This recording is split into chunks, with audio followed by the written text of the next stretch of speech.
Hey everyone. So, as of recent, I've been growing really bored with the decks I've been playing in this game, such as Lightsworns, Six Samurais, etc., those sort of decks. So, I decided I need to go back to my roots and play one of my favorite decks ever. I built it as a fun deck, but I also tried to make it kind of viable. It's a Silent Magician slash Silent Swordsman deck. Starting off with 3 copies of Silent Magician level 4.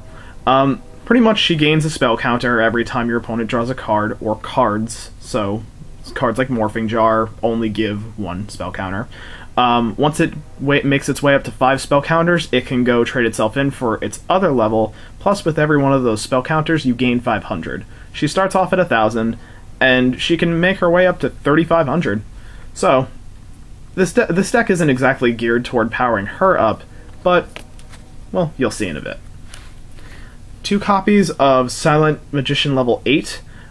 Easily, well, I wouldn't say easily, but it's relatively simple to get it out with level up. This is a level deck after all. And, of course, you have Silent Magician level 4's effect. When this card is out, she's not affected by any spell cards, so Dark Hole says no. It's a 35 beat stick, and it's light. So, that's always good. Moving on to the Silent Swordsman side, 2 copies of level 3. When it's targeted by a spell, it negates it, and during the standby phase, you can level it up to level 5.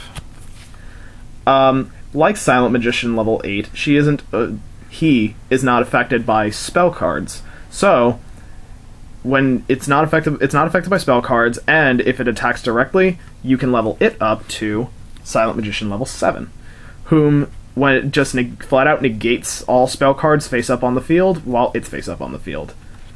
And it's a 28 beat stick, which isn't bad either. So that does it for the silent monsters. Well, how to get them out? We can start with the searchers. Well, the tomato is supposed to be a proxy for Shining Angel. Pretty much, this searches out any light monster, 15 or less attacks, so you go to get one of the lower forms, such as Magician or Swordsman. And that's when the shenanigans can begin. And if you need it, Sangan to go get your searchers. Sometimes we don't get our searchers in time, so we need to stall out with things like such as Spirit Reaper. Keep in mind that Spirit Reaper's dark, and the silent monsters are light. Of course, the drawback to Reaper is once it's targeted, it's destroyed, but it stalls out long enough. But what stalls out even longer? Marshmallow. This pretty much is part 2 of the stall engine to go get our stuff and stock up in hand for our higher level assaults, so to speak. And we only run 2 hand traps in the deck. Battle Fader, Dark, and, well, of course they're banished when they're summoned the way they're supposed to, but if they somehow end up in your grave, that's always good too. Plus, negating the battle phase, not bad.